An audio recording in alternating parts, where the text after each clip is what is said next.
ஆரம்பிச்சிருச்சு. கட்சிகள் கூட்டணி கேமை விளையாட தொடங்கிட்டாங்க. ஸ்டார் ஹோட்டல்ல ரூம் போட்டு ரகசியமா கூட்டணி பேச்சுவார்த்தை நடத்துறாங்களாம்.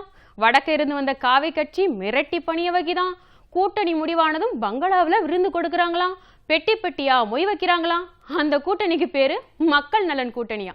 நீங்க என்ன பேர் வேணா வச்சுக்கோங்க, ஆனா மக்கள் அந்த கூட்டணிக்கு வச்சிருக்கிற பேரு மக்கள் விரோத கூட்டணி. சாதி, மதம், பணம் இப்படி மூணும் ஒன்னா சேர்ந்து உருவாகி இருக்கிற மக்கள் விரோத கூட்டணியை எதிர்த்து உருவாகி இருக்கு திமுக தலைமையிலான கூட்டணி. எந்த ஹோட்டல்லையும் ரகசியம் கூடி பேசாம வெளிப்படையா உருவான மக்கள் ஆதரவு கூட்டணி இது. தேர்தல் களத்துல இந்த கூட்டணிக்கு தளபதியாக முன்னின்று தலைவர் ஸ்டாலின் சுழற்ற போகும் வாழ்வீச்சு தான் இந்த நிகழ்ச்சியில பார்க்க போறோம்.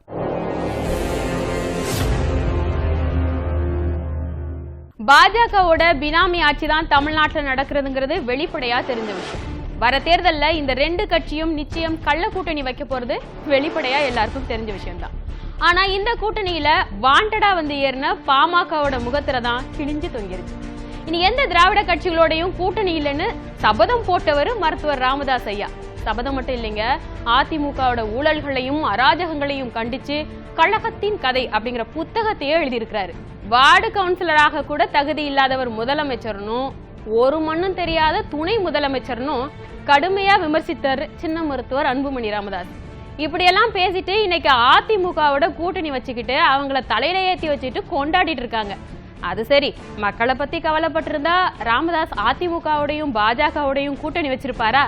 எல்லாத்துக்கும் பணம் தாங்க காரணம் அப்படின்னு சொல்றாரு தலைவர் ஸ்டாலின். இதே பாமக அந்த கட்சியுடைய தலைவராக இருக்கக்கூடிய டாக்டர் ராமதாஸ் அவர்கள், அவருடைய மகனாக இருக்கக்கூடிய டாக்டர் அன்புமணி ராமதாஸ் அவர்கள் என்னென்ன பேசி இருக்கிறாங்க. ஏற்கனவே 7 தொகுதிகள்ல அவங்க போட்டிக்கிட்டப்போ அதிமுக கூட்டோடு சேர்ந்து அப்ப என்ன நிலைக்கு ஆனாங்கன்னு தெரியும். நான் இப்ப சொன்னேன் 7 தொகுதியில போட்டிட்டு 9 தொகுதியில தோத்தாங்க. சில பேருக்கு புரியல. சொன்னேன் 7 தொகுதிங்கிறது நாடாளுமன்றத்துக்கு கொடுத்தது. இன்னொரு 2 தொகுதி எதுன்னு கேட்டீங்கன்னா ஒரு ராஜ்யசபாங்கிறது 2 எம்பிக்கு சமம். ராஜ்யசபா கொடுக்கறதா கேரண்டி போட்டாங்க. இப்போ 7+1 கொடுத்துருக்காங்க. என்ன நடக்க போக்குறது நாடாளுமன்ற தேர்தல் முடிஞ்சதற்கு பாருங்க. இதே டாக்டர் ராமதாஸ் அவர்கள் சமீபத்தில் அதிமுகவை விமர்சிச்சு மேடையில பேசிட்டு போல, வெறும் அறிக்கையை விட்டுட்டு போல, பேட்டி கொடுத்து மட்டும் இல்ல, புத்தகமே போட்டிருக்கிறாரு. அந்த புத்தகத்துக்கு தலைப்பு என்ன தெரியுமா? அதிமுகவின் கதை. அந்த புத்தகத்தை போட்ட அந்த பெரிய மனுஷன் தான் இன்னைக்கு போய் பக்கத்தில் உட்கார்ந்துக்கிட்டு கையெழுத்து.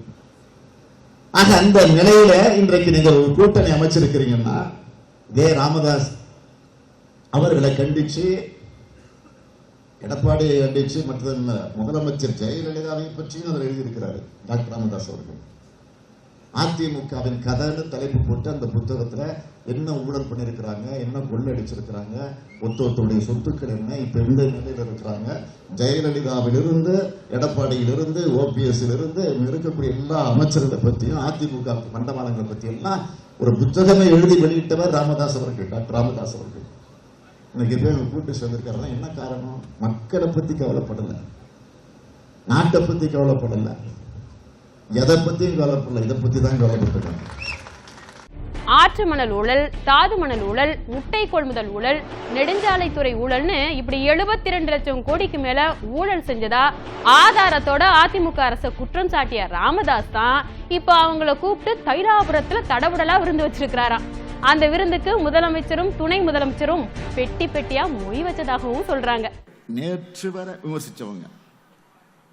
விமர்சிச்சாங்கன்னா சும்மா சாதாரணம் இல்ல, சாதாரணமான விமர்சனம் இல்ல. 5 வருஷமா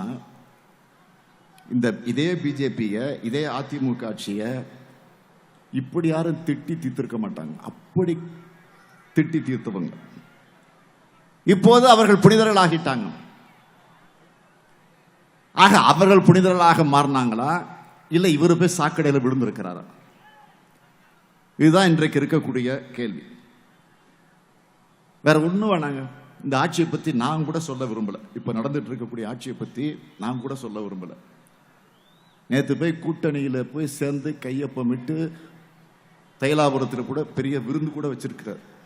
மாற்றம் முன்னேற்றம் அன்புமணின்னு சொல்லிட்டு இருந்தவரை ஒரே ஒரு சூட்கேஸை காட்டி மாற்றம் ஏமாற்றம் சூட்கேஸ் மணி ஆக்கிட்டாங்களாம்.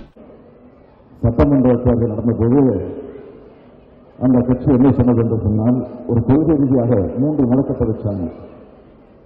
முக்கியமான முழக்கம், தமிழ்நாடு முழுவா போஸ்ட் அடிச்சு விட்டாங்க, பத்திரிகைகளில் பக்கம் பக்கமாக விளம்பரம் கொடுத்தாங்க, தொலைக்காட்சிகளை பார்த்தீங்கன்னா தொடர்ந்து அந்த விளம்பரம் தான் வந்துச்சு.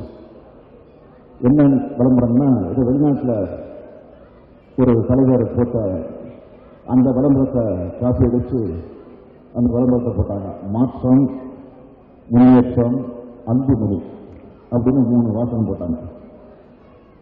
அது அப்போ இப்போ இந்த தேர்தலில் அதை மாற்றி போடணும். எப்படின்னா, மாற்றம் ஏன் மாற்றம் அன்புமணி இல்லை, நல்லா கவனிங்க, மாற்றம் ஏன் மாற்றம் சூட்கேஸ் மணி, இப்படி போட வேண்டிய ஒரு நிலை இன்னைக்கு நாட்டுக்கு வந்திருக்கு.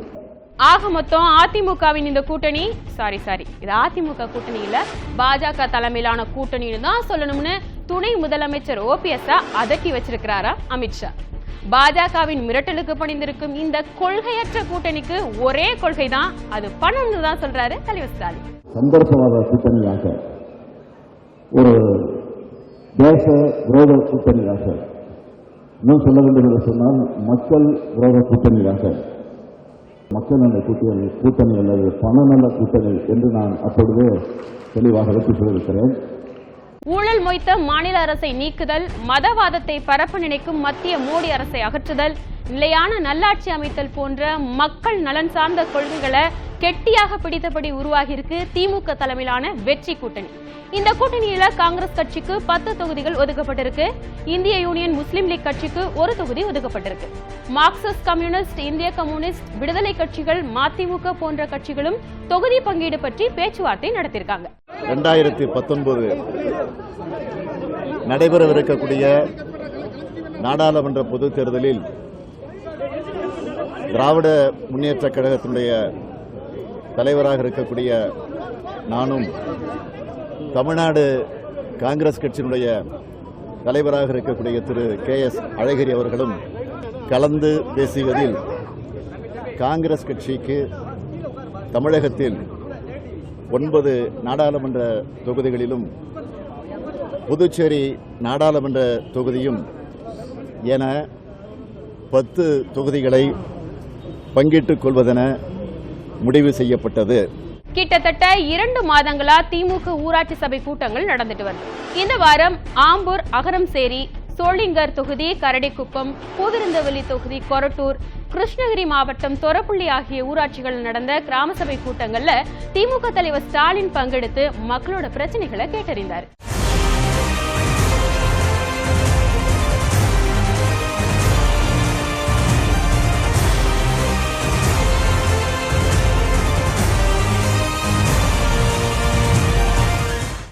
எவ்வித இடையூறுமின்றி ஊழல் செய்யவும், அதிமுகவை மிரட்டி எப்படியாவது தாமரையை மலர வைக்கலாம் அப்படிங்கிற எண்ணத்தால உருவாகி இருக்கு அதிமுக பாஜக கூட்டணி.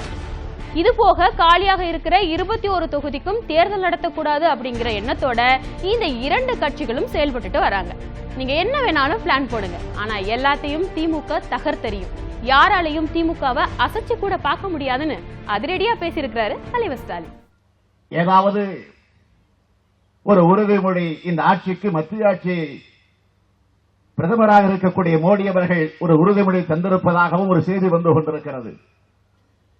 என்ன செய்தி என்று கேட்டால், இடைத்தேர்தலை நீங்கள் வைத்துவிட்டால் நாடாளுமன்றத்தில் எப்படியோ தோற்கத்தான் போகிறோம். ஆக இடைத்தேர்தலை வைத்துவிட்டால் அதிலே தோற்று போய்விட்டால் இப்பொழுதே நாங்கள் திருசங்கு போல ஊசலாடி கொண்டிருக்கிறோம். எந்த நேரத்தில் என்னுடைய தலைமையில் இருக்கக்கூடிய அதிமுக ஆட்சி கவிழும் என்ற சூழ்நிலையில் இருக்கிறோம். மெஜாரிட்டியா இல்லாத நிலையில மைனாரிட்டியான சூழ்நிலையிலே தத்தளித்துக் கொண்டிருக்கிறோம். எனவே அந்த நிலையில நீங்கள் தேர்தலை வைத்து அந்த 21 தொகுதிகளில் நாங்கள் குறைந்தது ஒரு 10 அல்லது 11 தொகுதிகளில் வெற்றி பெற முடியாமல் போய்விட்டால் இந்த ஆட்சி இருக்காது. ஆக அதிமுக ஆட்சி தமிழ்நாட்டில் இருக்க வாய்ப்பில்லாமல் போய்விடும். இன்னும் 2 வருஷம் இருக்கு, அது வரைக்கும் விட்டு வைங்க, அடிக்கிற வரைக்கும் அடிச்சுட்டு போயிடுறோம், கொள்ளை அடிக்கிற வரைக்கும் கொள்ளை அடிச்சுட்டு போயிடுறோம் என்று அந்த வேண்டுகோள் எடுத்து வைத்து அதற்குரிய உறுதிமொழியை தந்து அந்த உறுதிமொழி காப்பாற்ற வேண்டும் என்று சொன்னால் நீங்கள் எங்களோடு கூட்டணி வைக்க வேண்டும் என்று உறுதி தந்திருப்பதாக செய்தி வந்திருக்கிறது. ஆகவே இந்த நிலையில அந்த 21 தொகுதிகள் தேர்தல் நடக்குமா? எது எப்படி இருந்தாலும் இன்றைக்கு தமிழ்நாட்டில் இருக்கக்கூடிய மக்கள் என்ன எதிர்நோக்கி எதிர்பார்த்து காத்திருக்கிறார்கள் என்று சொன்னால், நாடாளுமன்ற தேர்தலோடு இந்த 21 தொகுதிகள் மட்டுமல்ல, ஒட்டுமொத்த தமிழ்நாட்டு சட்டமன்ற பொதுத் தேர்தல் வராதா? வந்ததற்கு பிறகு ஒரு மிகப்பெரிய வெற்றி திராவிட முன்னேற்ற கழகம் அடையாதா? அதன் மூலமாக தமிழ்நாட்டு மக்களுடைய பிரச்சனைகள் தீராதா என்ற ஏக்கத்தோடு காத்துக் கொண்டிருக்கிறார்கள். இதுதான் உண்மை. வங்கிகள்ல கடன் வாங்கி படித்தவர்களுக்கு ஒரு நல்ல செய்தி. திமுக அங்கம் வகிக்கும் கூட்டணி மத்தியில் ஆட்சிக்கு வந்தவுடன் கல்வி கடன் ரத்து செய்யப்படும் அப்படிங்கிற உறுதியை கொடுத்திருக்கிறாரு தலைவர் ஸ்டாலின். கடனை பத்தி சொன்னீங்க, கல்வி கடன். ஆக அந்த கல்வி கடனை பொறுத்த வரைக்கும் கடந்த நாடாளுமன்ற எலெக்ஷன் நடந்த போவே திமுக தேர்தல் அறிக்கையிலே இருக்கு. திமுக ஆட்சிக்கு வந்தா நம்முடைய கூட்டணி ஆட்சி மத்தியில் அமைஞ்சா வங்கிகளில் கல்வி கடன் கொடுத்துருக்குறாங்க இல்லையா, அதெல்லாம் தள்ளுபடி செய்வோம் என்ற அந்த உறுதி அப்பவே கொடுத்தோம். ஆனால் இப்போ இருக்கக்கூடிய மோடி ஆட்சி அதை செய்யல. அதை செய்யணும்னு இங்கே இருக்கக்கூடிய எடப்பாடி ஆட்சி வலியுறுத்தவும் இல்லை. ஆனால் இப்போ நான் உறுதி சொல்கிறேன், திமுக பொறுத்த வரைக்கும் நான் இங்கே சொல்கிற உறுதி தேர்தல் அறிக்கையில் கூட சொல்ல போகிறோம், இந்த நாடாளுமன்ற தேர்தல் அறிக்கையில் கூட சொல்ல போகிறோம். கட்டாயமாக எப்போ கடந்த முறை எந்த அறிவிப்பு சொன்னோமோ அதே அறிவிப்பு மீண்டும் சொல்லி திமுகவுடைய கூட்டணி ஆட்சி மத்தியில் அமைகிற போது நிச்சயமாக மாணவர்களுக்கான கல்வி கடன் முழுமையாக ரத்து செய்யப்படும் என்ற அந்த உறுதியை நான் தெரிவித்துக் கொள்ள விரும்புகிறேன்.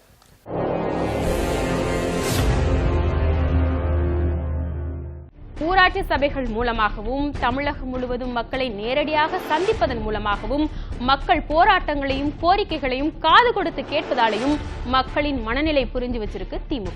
அதை அடிப்படையா வச்சு நாடாளுமன்ற தேர்தல் வாக்குறுதிகளை தயார் செஞ்சுட்டு இருக்கு. இருந்தாலும் இதை தாண்டி மக்களிடம் மேலும் சில கோரிக்கைகள் இருக்கலாம். மக்களின் எண்ணங்களும் அரசேற ஒரு வாய்ப்பை உருவாக்கி இருக்கிறாரு தலைவர் ஸ்டாலின். தமிழக முன்னேற்றத்திற்கு உங்களிடம் இருக்கும் கருத்துக்களை வரவேற்கிறது திமுக. உங்கள் கருத்துக்களை DMK manifesto 2019@dmk.in என்ற மின்னஞ்சல் முகவரிக்கு அனுப்பலாம். அல்லது #DMK manifesto 2019 அப்படிங்கிற ஹேஷ்டேகிலும் பதிவிடலாம். உங்கள் கருத்துக்களை பிப்ரவரி 28ஆம் தேதிக்குள்ள அனுப்புங்க. தமிழகம் கல்விக்கு முன்னுரிமை கொடுக்கிற நாடு. குழந்தைகள் படித்தே ஆகணும்னு சத்துணவு கொடுத்து பள்ளிக்கு கொண்டு வர வச்ச முற்போக்கு வரலாறு தமிழகத்துக்கு உண்டு. இப்போ மத்திய அரசு எடுத்திருக்கிற புதிய கல்விக் கொள்கை இதுக்கெல்லாம் நேரெதிரா இருக்கு. 8ஆம் வகுப்பு வரை மாணவர்கள் கட்டாய தேர்ச்சி என்ற விதி அமலில் இருக்கு. ஆனா இப்போ 5 மற்றும் 8ஆம் வகுப்புக்கு பொது தேர்வு வைக்கணும்னு அறிவிச்சிருக்கு மத்திய அரசு. இது ஆரம்ப கல்வியை அளிக்கும், கல்வி தனியார் மயமாகும், குலக்கல்வி முறைக்கு வித்திடும். நீட் தேர்வு போல இதுவும் கல்வி உரிமையை பறிக்கும் செயலாக இருக்கும். இப்படிப்பட்ட ஒரு கல்வி கொள்கைக்கு வழக்கம் போல எந்த ஆட்சேபனமும் தெரிவிக்காம ஆமாசாமி போட்டிருக்கு எடப்பாடி அரசு. உடனே கடும் கண்டனம் தெரிவிச்சாரு தலைவர் ஸ்டாலின். கட்டாய கல்வி உரிமை சட்டத்துக்கு எதிராக இந்த கல்விக் கொள்கை இருக்கிறதா குற்றம் சாட்டி இருக்கிறாரு தலைவர் ஸ்டாலின். தொடர்ந்து நுழைவுத் தேர்வு, போட்டித் தேர்வு, பொதுத் தேர்வுன்னு கொண்டு வந்து கிராமப்புறத்துல கல்வி அறிவை வளர விடாமல் செய்துவிட வேண்டும் என கார்ப்பரேட் கைக்கூலி பாஜகவும் அதிமுகவும் நினைப்பதாக கடுமையாக விமர்சனம் செஞ்சிருக்கிறாரு. ஒரு அரசாணை இல்ல, ஒரு கொள்கை முடிவு இல்ல. அப்படி இருக்கும்போது பொதுத் தேர்வு அமல்படுத்துறோம்னு முதன்மை கல்வி அதிகாரி எப்படி சுற்றறிக்கை அனுப்ப முடியும்? என்னங்க நடக்குது இந்த ஆட்சியிலன்னு கேட்கிறாரு தலைவர் ஸ்டாலின். இதைத்தான் நிர்வாக திறனற்ற அரசுன்னு அன்னைக்கே சொன்னாரு. எது எப்படியோ ஆமாசாமி போடுறதை நிறுத்திட்டு இந்த பொது தேர்வை அமல்படுத்துற எண்ணத்தை கைவிட வேண்டும் அப்படின்னு கடுமையா வலியுறுத்தினாரு தலைவர் ஸ்டாலின். அவர் சொன்னதுக்கு அப்புறம் இந்த ஆண்டு பொது தேர்வு நடத்தப்படாதுன்னு சொல்லியிருக்கிறாரு அமைச்சர் செங்கோட்டையன். இந்த வருஷம் கிடையாதான், அடுத்த வருஷம் கண்டிப்பா இருக்குன்னு அமைச்சர் சொல்றதாதான் நம்ம புரிஞ்சுக்க வேண்டியிருக்கு. இப்படிதான் நீட் விவகாரத்திலையும் மக்களை ஏமாத்தினாங்க. மக்களே, தமிழ்நாட்டை மீட்க வேண்டிய பொறுப்பு உங்க கையில தான் இருக்கு.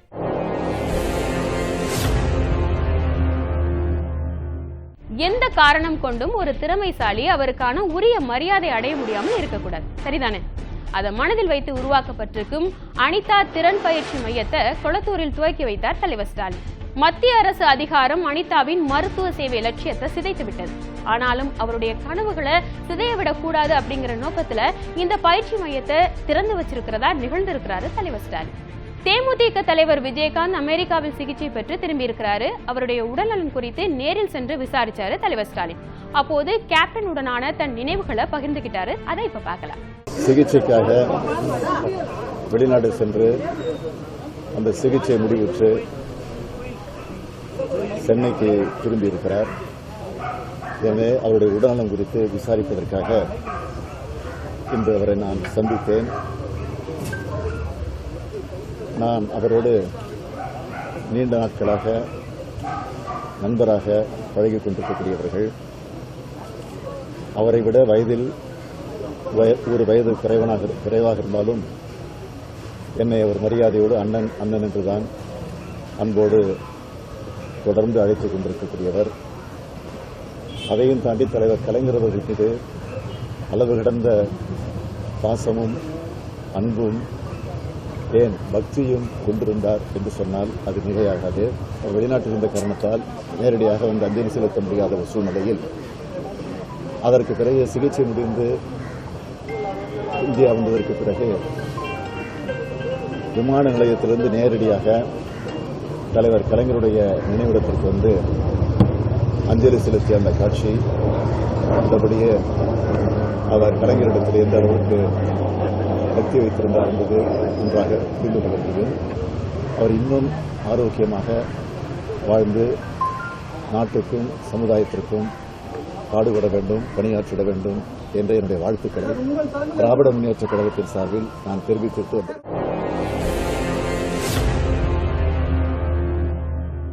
ராஜீவ்காந்தி கொலை தொடர்பா பேரறிவாளன் உள்ளிட்ட 7 பேர் கடந்த 28 ஆண்டுகளா சிறையில் இருக்கிறாங்க. அவங்கள விடுதலை செய்ய வேண்டும் அப்படிங்கிற தீர்மானமும் 2018 செப்டம்பர் மாதம் தமிழக சட்டப்பேரவையில் நிறைவேற்றப்பட்டு ஆளுநர் ஒப்புதலுக்கு அனுப்பி வைக்கப்பட்டு 5 மாசம் ஆச்சு. இன்னும் எந்த முடிவுகளையும் ஆளுநர் எடுக்கல. அதுக்கான அழுத்தத்தையும் எடப்பாடி அரசு கொடுக்கல. மத்திய அரசு திணிக்கும் மக்களின் நலனுக்கு எதிரான திட்டங்களுக்கு எந்த எதிர்ப்பும் தெரிவிக்காம நாட்டையே சீரழிச்சிட்டு இருக்கும் எடப்பாடி பழனிசாமி அரசு 7 பேரின் விடுதலைக்காவது மத்திய அரசுக்கு அழுத்தம் கொடுக்க வேண்டும் அப்படின்னு வலியுறுத்தி இருக்கிறாரு தலைவர் ஸ்டாலின். தமிழகத்துல எது உண்மையான மக்கள் நலன் கூட்டணிங்கிறது மக்களுக்கு தெளிவா தெரிஞ்சிடுச்சு. அதற்கு உதாரணம் தான் கிருஷ்ணகிரியில தலைவர் ஸ்டாலின் முன்னிலையில மாற்றுக் கட்சியை சேர்ந்த 20,000 பேர் திமுகவில் இணைந்த விழா.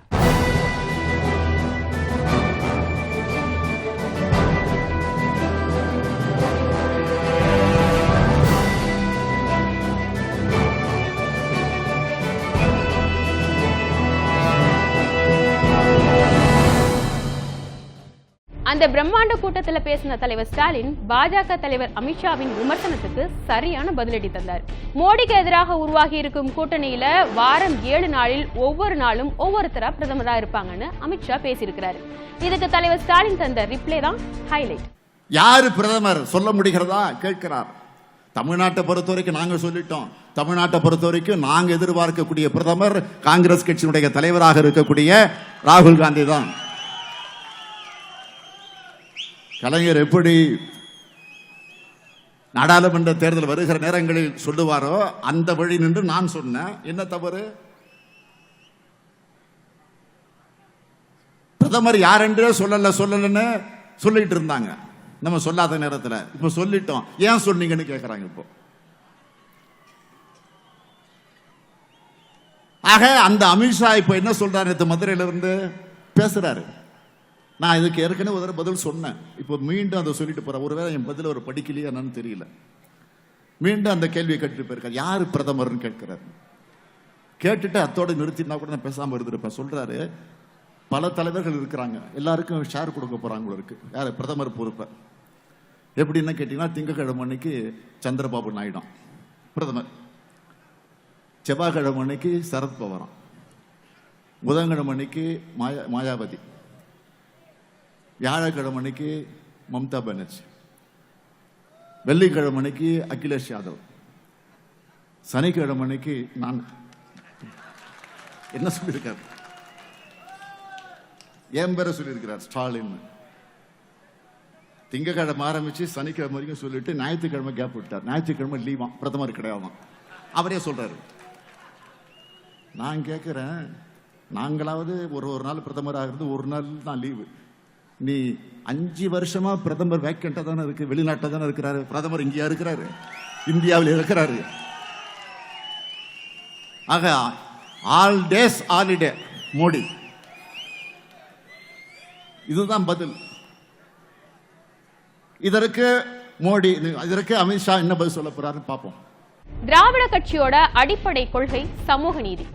என்னைக்கு பாஜகவுடனும் பாமகவுடனும் கூட்டணி வச்சதோ அன்னைக்கே அதிமுக திராவிட கட்சி இல்லைங்கிறது உறுதியாயிடுச்சு. திமுக அப்படி இல்ல. திராவிட கொள்கைகளை ரத்தமா கொண்டு இயங்கிட்டு வர கட்சி. சமூக நீதி காவலர் கலைஞர் வழிநடத்தி கொண்டு வந்த கட்சி. அதை தலைவர் ஸ்டாலினும் கட்டி காப்பாத்திட்டு வராரு. தஞ்சையில் திராவிடர் கழகம் நடத்திய சமூக நீதி மாநாட்டில் தலைவர் ஸ்டாலின் பங்கெடுத்து பேசியதை இப்ப பார்க்கலாம். நம்முடைய சமுதாயம் மேம்பட வேண்டும், தன்மானத்தோடு இருந்திட வேண்டும், சுயமரியாதை உணர்வை பெற்றவர்களாக இருந்திட வேண்டும். அதற்கு திராவிடர் கழகத்தை விட்டால் நாதி கிடையாது, திராவிட முன்னேற்ற கழகத்தை விட்டால் நாதி கிடையாது. திமுக கழகமும் திராவிடர் கழகமும் இரட்டை குழல் துப்பாக்கிகள் என்று நம்முடைய பேரறிஞர் பெருந்தகை அண்ணா அவர்கள் குறிப்பிட்டு காட்டியிருக்கிறார்கள். ஆக இந்த 2 கழகங்கள் இருக்கிற வரையில எத்தனை காவிகள் வந்தாலும் சரி, அதில் எத்தனை மத அமைப்புகளை கூட்டிக் கொண்டு வந்தாலும் சரி, எத்தனை சாதி அமைப்புகளை கூட்டிக் கொண்டு வந்தாலும் சரி, திராவிட இயக்கத்தை வீழ்த்த எந்த கும்பனாலும் முடியாது என்பதை நாடாளுமன்றத்திற்கே வராத, உச்சநீதிமன்றத்தையே மதிக்காத, ரிசர்வ் வங்கியை சிபிஐ அதிகாரிகளை பந்தாடுகின்ற, மாநில அரசுகளையே மதிக்காத மாநில முதலமைச்சர்களை எல்லாம் அடிமைகளாக நினைத்துக் கொண்டிருக்கக்கூடிய நரேந்திர மோடியினுடைய ஆட்சியை அப்புறப்படுத்தக்கூடிய நாள் நெருங்கி கொண்டிருக்கிறது. கார்ப்பரேட், கம்யூனல், கரப்ஷன் மூன்றையும் அடிப்படையாக வச்சு நடக்கிற அரசு தான் மோடியினுடைய அரசு.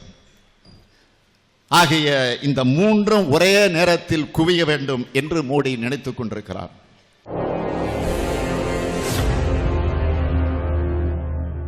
தேர்தல் தேதி அறிவிப்பு, வாக்குறுதிகள் வெளியீடு, வேட்பாளர் தேர்வு, பிரச்சாரம்னு இனி வர வாரங்கள் பரபரப்புக்கு பஞ்சமே இல்லாத வகையில இருக்க போகுது. இதுல தலைவர் ஸ்டாலினின் ஒவ்வொரு அசைவுகள் பற்றியும் அதுல இருக்கும் அரசியல் அர்த்தம் பற்றியும் விரிவாக இனி வரும் வாரங்கள்ல பார்க்கலாம். இது களத்தில் தளபதி.